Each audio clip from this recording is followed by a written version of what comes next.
these are some of the tools that can help you if you have an existing digital business or you're thinking of having a digital business. Next slide.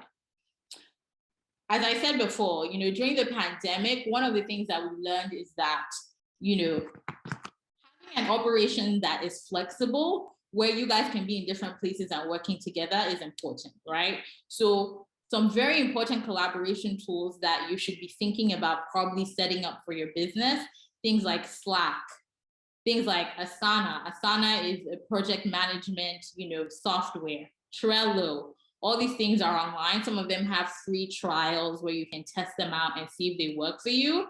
This might not be the best tools for your business, but they're a starting point for you to start looking for what those tools are for your business.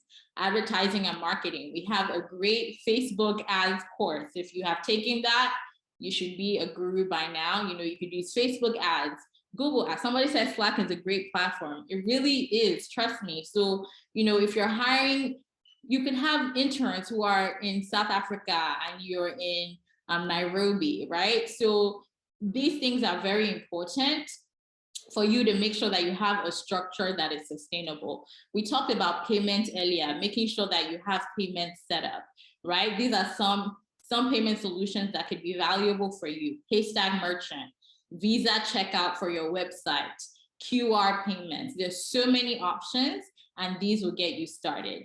If you want kind of some additional knowledge about, setting up your business, how to do that technically, etc., the Visa has some very, very, very great knowledge bases, right? There's one called a Small Business Hub, and there's another site called Practical Business Skills, where you can just take a bunch of free courses and make sure that you're doing things that are right for your business, especially if you're online.